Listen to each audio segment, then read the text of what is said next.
ఎప్పుడైతే పార్టీకి ఒక్క క్షణం చెడ్డ పేరు వచ్చిందో ఎక్కడ పోయిండండి ఈయన? చక్కగా పోయి వైఎస్ రాజశేఖర రెడ్డిని కలవలే? మీ అందరికి గుర్తులేదా ఆ ఫోటో? సీనియర్ నాయకులందరికీ బాగా మాట్లాడతారు, అన్ని దగ్గర ఉన్నా, నేనే ఉన్నా, నేను ఎక్కడ లేను. నిన్న పాపం చాలామంది ఈ కొత్త కొత్త సోషల్ మీడియా పిల్లలు ఉన్నట్టు వాళ్ళకి హిస్టరీ తెలియదు అనుకుంటా, అందుకే చెప్తున్నా ఇవాళ. అదేవిధంగా నేను పెద్ద ట్రబుల్ షూటర్ అంటాడు. ట్రబుల్ షూటర్ కాదు, ఈజ్ అ బబుల్ షూటర్. ఆయన ఏంటంటే ట్రబుల్ ఆయనే క్రియేట్ చేస్తాడు, చేసి నేనే సాల్వ్ చేసినట్టు నటిస్తాడు. నేను లేటెస్ట్ ఎగ్జాంపుల్ చెప్తా పట్టు. నేను మొన్న దాసోజు శ్రవణ్ అన్న ఎలక్షన్ ఎమ్మెల్సీ ఎన్నికలలో బీఆర్ఎస్ పార్టీ డిసైడెడ్ ఒకటే క్యాండిడేట్ని పెడదామని. కానీ హరీష్ రావు గారు ఇంటర్నల్గా బీజేపీ వాళ్ళతో మాట్లాడుకొని ఏం చెప్తారంటే, మీ దగ్గర నుంచి ఒక క్యాండిడేట్ని ఇవ్వండి, నేను మామయ్యని కన్విన్స్ చేసి రెండో క్యాండిడేట్కి పెట్టిస్తా అంటే he wants to create trouble. ఈ క్రైసిస్లో ఆల్రెడీ మన పార్టీలోకి వెళ్ళి 10 మంది ఎమ్మెల్యేలు వెళ్ళిపోయినాక, 38 మందిలో 10 మంది పోయినాక నువ్వు ఇంకో సెకండ్ క్యాండిడేట్ని పెడితే ఎంత కన్ఫ్యూజన్ అవుతుంది?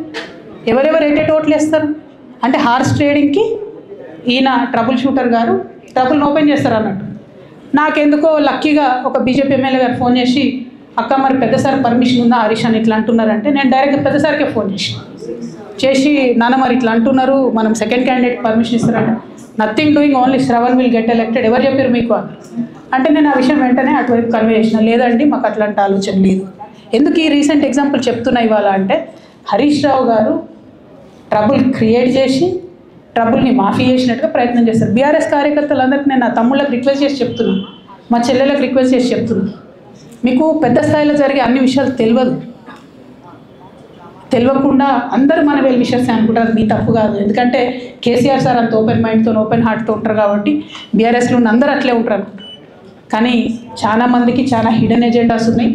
ఒక పక్క కాంగ్రెస్తో కలిసి ఉన్నారు, ఇంకో పక్క బీజేపీతో మాట్లాడుతున్నారు, ఎటు ఎవరితోనూ అవసరమైతే అటు మాట్లాడుతున్నారు.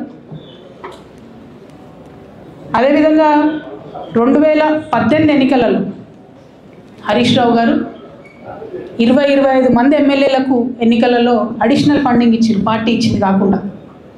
ఏడుకేళ్ళు వచ్చినాయి హరీష్ రావు గారికి అన్ని డబ్బులు? 100% కాళేశ్వరంలో జరిగిన అవినీతి నుంచి వచ్చిన డబ్బులే.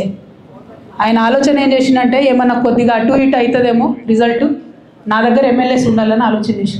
నీకు అసలు అట్లాంటి ఆలోచన ఎందుకు వచ్చింది? నేను కట్టప్పలాంటోని కేసీఆర్ గారి దగ్గర ఉండేటోని అంటావు కదా, నీకేం అవసరం వచ్చింది ఎమ్మెల్యేస్కి సపరేట్గా ఫండింగ్ ఇవ్వడానికి? ఎవరికి తెలియదు అనుకుంటారా? ఇవి ఎవరు చెప్పరు అనుకుంటారా? ప్రతి ఒక్కరు చెప్తారు ఎమ్మెల్యేస్ ఓపెన్, నా పేరు కూడా తెలుసు, చెప్తే బాగుండదు, ఎమ్మెల్యేలు ఇబ్బంది పడతారు.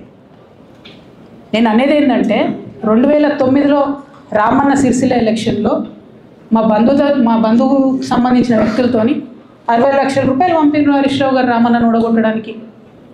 నిన్నగాక మొన్న ఒక వీడియో మీరు కూడా చూసి, ఒంటేరు ప్రతాప్ రెడ్డి గారిది, మీ మామయ్యను ఓడగొట్టమని ఎంతంటే అంత డబ్బులు ఇస్తా అని చెప్పిరని.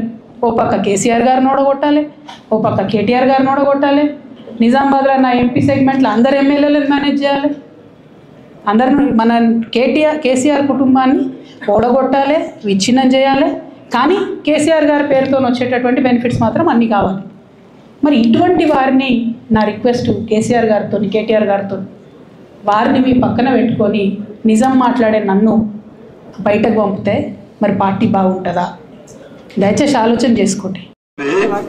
హరీష్ రావు అన్నో నమ్మకంతో ఫోన్ చేసి, నీవేమన్నా కష్టపడు, మా మామను ఓడించు, నీకేమన్నా కావాలంటే ఆర్థికంగా సాయం చేస్తా, మా మామ ఉంటే నా రాజకీయ జీవితం లేకుండా అయిపోతుంది, మా మామ మా కేటీఆర్ గారికి అభయెత్తున్నాడు, నా ఇజ్జత్ తీస్తున్నాడు, నేను తెలంగాణ కోసం 14 ఏళ్లు కష్టపడ్డా, గ్లాసులు కడిగినా, ఎన్నో ఇబ్బందులు పడ్డా, ఇవాళ చేతికొచ్చినాక మా బావమరిదిని పెడుతున్నాడు ప్రతాప్, మా మామను కొడితే వాళ్ళ చరిత్ర బంద్ అయిపోతుంది, వాళ్ళ కుటుంబం వెనుక పోతుంది, నేను నీతో కలిసి పనిచేస్తా, నీకేమైనా కావాలా, నేను ఆర్థిక సాయం అందించడానికి సిద్ధంగా ఉన్నా అని చెప్పి హరీష్ రావు గారు అన్నోన్ ఫోన్ నంబర్తో నాకు ఫోన్ చేసిండు.